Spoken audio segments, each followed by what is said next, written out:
Senador Lacson at Senador Marcoleta naglabasan ng sama ng loob sa sesyon ng Senado. Maabante sa balita si Abante reporter Dexter Ganibe. Dex.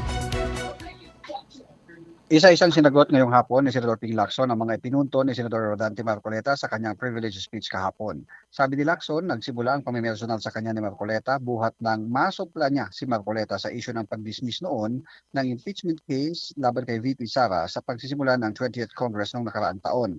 Tanong pa ni Lacson kung may natapakan bang ego sa kanyang privilege speech sa plenaryo kaugnay ng flood control scandal dahil nagsisimula na noon ang Blue Ribbon Committee hearing na pinamunuan pa noon ni Marcoleta.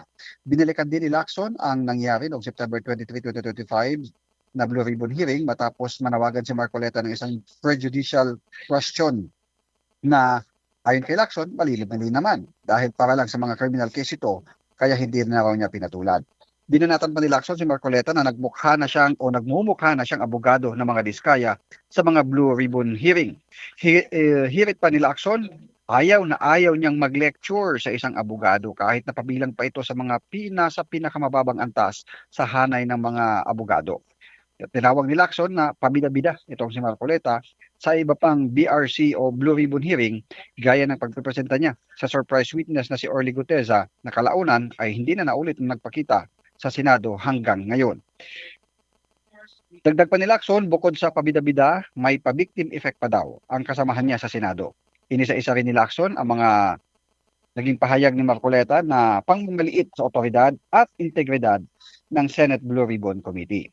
Matapos itong privilege speech ni Lacson kanina, ibinigyan ng pagkakataon si Marcoleta na makapagtanong. Ang una niyang ginawa ay question kung bakit nabigyan ng special treatment itong si Lacson dahil nauna siya sa order of business sa sesyon ngayong araw at hindi na yung mga hindi pa natatalaka yung mga panukalang batas na madalas niyang ginagawa sa mga regular session.